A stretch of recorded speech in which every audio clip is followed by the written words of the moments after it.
Сәлем баршаңызға, сіздермен дәрігер Бағзат Сейтқазұлы. Бүгінгі видеоның тақырыбы өтпен жұмыс жасау керек. Және де өтпен егер проблема басталса, сізде осы алғашқы 7 белгі пайда болады. Жалпы өт дегеніміз не? Ол сұйықтық, сұйықтықты бөлетін резервуар ретінде бүткіл мынау біздің өтіміздің жиынтығын жинайтын бір ыдыс деп алсақ та болады. Мысалға, мынау біздің өтіміз болатын болса, өт қалтасы болатын болса, соның ішіндегі су мынау жақсы су екен. Осындағы су мысалға толып тұрған бұл елестетіп көрсеңіз, мысалға өт деп қараңыз, жығыш дейді орысшасы. Ал енді осы өтпен проблема басталған кезде адамдарда қандай симптомдар болады, қандай белгілер басталады, осы мәселе сөйлесетін боламыз. Сол себепті осы видео өте маңызды және пайдалы болады. Каналға тіркеліп, лайк-пост, комментарий жазып кетіңіз. Ал мен бастаймын. Қараңыздар, ең бірінші белгі өтпен проблема басталған кезде ол біздің ішіміздің қатуы болып есептеледі. Не үшін іш қатады? Өйткені біздің өтіміздің жасау керек функциялары бар. Соның бірінші функциясы ол біздің мынау ас қорыту жүйесінен түскен тағамның барлығын қорытып, содан кейін перистальтика кишечника деген зат бар. Перистальтика кишечника дегеніміз не? Ол дегеніміз біздің ішектеріміздің жұмысын және ішектеріміздің ішіндегі қабатын майлап отыру деген функциясы. Осы именно өт жұмыс жасайды. Егер өт жұмыс жасамай қалатын болса, то есть не дегеніміз ол? Өт бөледі, бірақ оның секрециясы жетпейді. Мысалға, бұлай образына айтып түсіндірейін, сіздерге түсінікті болу үшін. Мысалға, автокөлікке сіздер моторына май құймайтын болсаңыздар, жүреді ме, оталады ма? Оталады, бірақ оталғанымен искралары пайда болып, мотор тез не болып қалады. Қалай айтсам, жанып кететін болады, дұрыс емес жұмыс жасайтын болады. Сол секілді өт жетпеген кезде біздің мынау ішектеріміз де қатып қалады, дұрыс жұмыс жасамайтын болады. Сол себепті ең бірінші пайда болатын себеп ол біздің ішіміздің қатуы. Кейбір адамдарда іші қатады, содан кішкене уақыттан кейін іші өтіп кететін болады. Ол түсінбейді, айтады. Маған консультациям алдында бір адам жазылған, айтады. Менде что-то дейді, туалетке барам, біресе 3-4 күн бармай қалам, қатып қалам, біресе ішім өтіп кетеді, не үшін екенін түсінбей жатырмын дейді. Айтып жатырмын да, өзіңізіне қарадым, там тас бар екен уже. Айтып жатыр, өзіңізде тас бар екен. Конечно, ішіңізде қатады. Тағы бір пациент болған, просто холециститпен келді, ДЖВП деген диагноз бар, ол былай анықталады. Дискинезия желчевыводящих протоков деп, или путей деп. Осы кездерде де біздің өтіміз дұрыс жұмыс жасамай қалады. Сол себепті не болады? Біздің ішіміз либо қатып қалады, либо ішіміз өтіп кетеді. Екінші белгісі ол бізде оң жақ қабырға асты ауруы. Алдында маған бір жас бала жазылған консультацияға, айтады: аға дейді, мен тамақ ішсем, тамақ қорытылмаймын дейді. Сосын оң жақ қабырға астым ауыра береді, не үшін дейді. Анализ тапсырсам, билирубиндар жоғары болып кеткен, АЛТ-сы өскен, холестерині өскен, содан кейін өтінде билярный слаж бар екен. Билярный слаж дегеніміз не? Ол өтте тас пайда болмай тұрып, пайда болатын пластилин сияқты затты билярный слаж деп айтады. Егер сізде де осындай симптомдар болатын болса, билярный слаж дегенде оң жақ қабырға асты ауыратын болса, демек міндетті түрде УЗИ-ға түсу керек деген сөз, түсінесіз ба? Жібердім жаңағы баланы УЗИ-дан, жаңағы айтыпты да, енді предкамень уже сенде звесь бар, хлопья бар деп айтқан. Ол не дегеніміз? Ол уже өтің қатып жатыр деген сөз. Ал билярный слаж қалай тасты ертем дейтін болсаңыз, онда мен сіз үшін видео дайындап қойдым, төбеде ссылкаға бассаңыз. Өте маңызды видео, өмірлеріңіз өзгертеді, көріп шығыңыздар. Кімде проблема бар, кімде билярный слаж бар, тасқа дейінгі заттар қатып келе жатқан болса, осы видео арқылы көріп, сіздер осыдан құтыла аласыздар. Ал үшінші симптомы ол бізде мынау жүрек айнуы болады, содан кейін тамақ қорытылмауы болады. Не үшін бұндай симптомдар болады? Өйткені өттің құрамында көптеген липидтар бар, содан кейін көптеген ферменттер бар, именно майды ыдырататын. Майды тек қана өтіміз ғана ыдыратпайды негізі, ұйқы без екеуі ыдыратады. Ал бірақ та егерден бізде өтіміздің концентрациясы жетпейтін болса, өтіміздің былай айтқан кезде майлылығы жетпейтін болса, біз жеген тамақты біз қорыта алмаймыз. Сіздерде қыжыл пайда болуы мүмкін, мына жерлеріңіз ашуы мүмкін, түсінесіз бе, асқазаныңыз ауруы мүмкін, тамақтан кейін сіз түйіліп қалуыңыз мүмкін да. Сосын кейбіреулер бар, бір-ақ рет тамақ ішеді, жүре береді, айтады, ой, мен күніне бір-ақ рет тамақ ішемін, маған жеткілікті дейді. Не үшін? Өйткені өте дұрыс жұмыс жасамайды, ананы қорыта алмайды. Мысалға кейбір адамдар бар, тамақ ішті ма сразу 1-2 сағаттан тағы тамақ, қарным ашып кетті, давай, тағы тамақ бар ма деп сұрап келіп тұрады да. Олар не деген сөз? Олардың өттің концентрациясы өте жоғары деген сөз. Олар майды жақсы ыдыратады. Оларда ондай симптомдар жоқ. Сол себепті жүрек айну симптомы бізде қай кезде пайда болады? Мысалға тамақ ішесіз, май көп, тамақ ішкеннен кейін өт не істеді? Өт бүйтіп бөліп бастады, дұрыс па? Өзінің несін, содержимыйсын. Енді ол мына суымыз, өттің концентрациясы кетті ғой, бөлінді ғой, мына біздің оң жақ қабырғасынан бөлінді.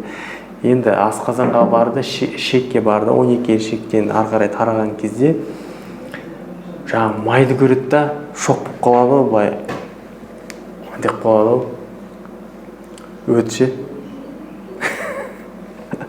Түсінікті айтып жатырмын ба? Өт қарайды да, майға қараса, майың деген не ғой? Каспий теңізі сияқты болып жатыр ғой, үлкен да. Сол бүйтіп қолын бір суға салады, 2 суға салады да, сонымен ойлайды, мынаның бәрін қайтып мен қорытамын дейді да, сигнал береді, сонымен миға сигнал кетеді, жүрек айну, май көп, құсып тұста дейді ми. Центрға жібереді, мозговой центрдағы рвотаны шақыратын не бар, область бар миымызда, соған сигнал жібереді. Көп май кетіп қалды, егер майдың бәрі қорытылмаса, мен ішім өтіп кетеді, дисбактериоз болады, инфекция болады, сол себепті срочно құсып тұста дейді, өт сигнал береді миға, сонымен не болды? Сонымен құсқыңыз келіп жүрегіңіз айниды осы үшін. Тамақ қорытылмау да осы.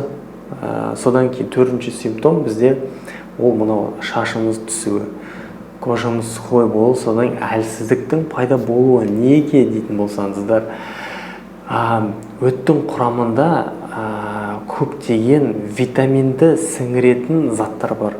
Егер өт дұрыс жұмыс жасамайтын болса, демек сіздің ағзаңызға витаминдер сіңбейді деген сөз. Қандай витамин қорытады дейтін болсаңыз, бүткіл маймен сіңетін витаминдер: витамин А, витамин Д, витамин Е, витамин К, адек деп айтады, адек. А, Д, Е, К витаминдері сіңбейді сізге. Сонымен не болады? Витамин сіңбегеннен кейін қалай шаш өзін әдемі қылып ұстайды? Айтыңызшы, қалай тырнақтарыңыз әдемі қылып ұстайды өз-өзін? Компоненттер жоқ, витамин жоқ ағзада. Витамин сіңіре алмайды, өйткені өтіңіз жұмыс жасамайды. Сонымен не болды? Өттің концентрациясы түскен кезде, өтіңіз аз болған кезде жетпейді сіздің өтіңіз, түсінесіз ба? Жетпейді. Ол витаминді сіңіре алмайды. Сол себепті сіздің теріңіз сухой, құрғақ кетеді. Содан кейін шашыңыз түсіп бастайды, тырнағыңыз сынғыш болады. Содан кейін кейбір кезде адамдарда мына жерлер ағарып кетеді ғой. Не үшін? Осы өт дұрыс жұмыс жасамағаннан болады. Болмаса заяда пайда болады, трещина болып кетуі мүмкін. Кейбір тырнақтар жарылып кетеді. Пожалуйста. Осының бәрі осы именно өттің концентрациясы жетпейді. Енді ең қызық заттар айтайын. Өт жетпейтін болса ағзаға, өт қорытылмайтын болса не болады? Біздің буындарымыз ауыратын болады. Не үшін дейтін болсаңыз, ағзадағы бүткіл токсиндерді, бүткіл тяжелый металлдарды, бүткіл шлактардың бәрін именно өт шығарады. Өттің функцияның бірі ол ағзаны тазалау. Егер ағзада токсиндер көп болатын болса, цитокиндер көп бөлінетін болса, жалпы біздің ағзамызда қабыну процесі жоғарылап кетеді. Ал қабыну процесі жоғарылаған сайын біздің мынау суставтарымыз, буындарымыз ауыратын болады. Пожалуйста. Аяқтарыңыз қақсай ма, тізелеріңіз? Тазобедренный сустав ауыра ма? Қолдарыңыз қақсайды ма? Не үшін деп ойлайсыздар? Өт дұрыс жұмыс жасамайды. Не үшін бұл видео біз бәріміз өтпен жұмыс жасау керекпіз деп аталады? Өйткені ешкім өтпен дұрыс жұмыс жасамайды. Содан кейін буындарыңыз ауырады. Содан кейінгі симптом 6-шы, ол тері аурулары пайда болады. Қандай? Мысалға псориаз, мысалға мына қолдарының локоттарына, осындай жерлеріне ағарып шығып кетеді. Шелушение пайда болады. Терілері бөлінеді, акне шығады, беттер безеу қаптайды, үстілеріне безеу шығады, денелері бөртеді, қышиды, зуд, раздиал, розелла шығады, кожаны высыпание, атопический дерматиттар пайда болады. Неге? Өйткені өт жетпейді біздің ағзамызға. Жалпы біздің ағзамыз екі жерде өт бөледі. Біріншісі ол біздің гепатоциттерде. Гепатоциты деген бауырымыздың клеткаларында бөлінеді. Ол біріншісі өттің бөлінеді. Екіншісі кишечниктің өзі бөледі. Первичный, вторичный, билярный деп айтады. Выделение. Ойлаңызшы. Ешкім айта бермейді оны. Бәрі ойлайды, тек қана бауырда ғана шығады деп. Жоқ. Кишечникта да шығады. Содан кейін қайда барады өт? Ол жоқ болып кетпейді. Бәрін тазалап, ағзаны тазалап болғаннан кейін кишечниктан қанға сіңіп, қаннан кейін қайттан қан қалай біздің ағзамызда циркуляритет байланады, тура сол сияқты өтте мына біздің ішек құрылысымызда органдарымызда айланып жүреді. Тарап, сөйтіп қайттан келіп біздің бауырымызға келіп жинап, бауырдан кейін қайтадан өт қалтасына келіп резервуар ретінде сақталады.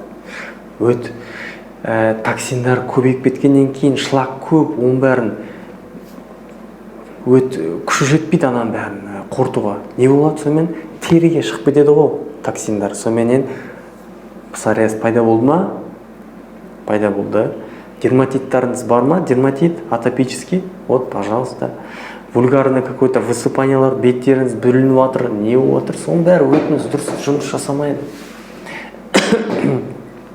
Соңғы сибір мен сигр деген симптомдар пайда болады. Ол не деген сөз? Біріншісі сибір деген аударған кезде синдром избыточного бактериального роста деп аударылады. Ол не дегеніміз? Ол біздің толсты кишкамыз, аш ішек, тоқ ішектен аш ішекке вирус, бактериялар өтіп кетеді. Өйткені сибір болады. Сибір кезінде бактериялар біздің аш ішегімізде болмау керек. Олар тоқ ішектен өтіп кететін болады. Өйткені тағы бір функциясы өттің, ол бактериоцидный. Бактерияларды өлтіретін, біздің микрофлорадағы жаман бактериялардың уровень регулировать етіп отыратын, қадағалап отыратын. Тұра тұр дейді мысалға. Кандида отыр дейді. Сен көбейіп кеттің. Сен орнына түс дейді. Тұрады да. Сен стафилококк болмаса тағы басқа бактерия отыр дейді. Сөйтіп регулировать етіп отырады. Ол кім? Ол өт. Ал өт дұрыс жұмыс жасамаған кезде әлі жоқ, ол күші жетпейді, қорыта алмайды. Не болады? Ішектеріміз бөлініп бастайды. Дисбактериоз, жаңағы синдром избыточного бактериального роста бір, содан кейін сигр деген бар. Синдром избыточного грибкового роста. Грибоктарыңыз көбейіп кетеді. Не үшін тырнақтарыңыз ағарып кетеді? Грибок пайда болады. Не үшін аяқтарыңызға грибоктар шығады? Не үшін ағарып кетеді? Болмаса әйел адамдарда молочница көбейіп кетеді. Еркек адамдарда зуд в паху пайда болады, геморрой секілді. Тағы басқасы осындай көп та. Бұның бәрі грибоктардан. Бұның бәрі патогенный микрофлора өсіп кеткеннен, дисбактериоз пайда болғаннан. Дисбактериоз дегеніміз не? Ол ішегіміздегі жақсы бактерия мен жаман бактериялардың бұзылуын айтады. екеуі де дұрыс емес жұмыс жасап жатыр. Ал егер сіздер өттеріңізді қалпына келтірем дейтін болсаңыздар, сіздер үшін мен керемет видео дайындап қойдым. Төбеде ссылкаға бассаңыз, өттің жұмысын қалпына келтіретін заттарды көресіздер. Өте маңызды видеоның бірі, өмірлеріңізді өзгертеді, көріп шығыңыздар, міндетті түрде. Ал егер сіздерде жаңағы мен пациенттерімдегідей, мысалға жақында бір пациентім проблемасымен келді, өтіндегі тасын небәрі 20 күнде еріттік. Ойлаңызшы, мен Алланың қалауымен бірақтан дәрілерін ішіп, диетасын ұстап, 20 күн ішінде УЗИ-ға түссе, тас жоқ өт қалтасында. Уақытылы келетін болсаңыздар, созбайтын болсаңыздар, өттеріңізде тастың өзін жоқ қылуға болады. Сол себепті мен консультациямды жазыларыңыз келсе, панкреатит болсын, холецистит, өтпен проблема болсын, бауырмен проблема болсын, мен сіздерге талдауын жасап, лечениясын жазып, диетасын жазып беремін. Ол үшін мына экрандағы номерға WhatsApp-ына жазыңыздар, звондамаңыздар, өйткені адам өте көп, мен үлгермеймін. Ал егер осы видео қызық болған болса, каналға тіркеліп, лайк басып, комментарий жазып кетіңіз. Сіздермен болған мен дәрігер Бағзат Сейтқазыұлы. Сау болыңыз.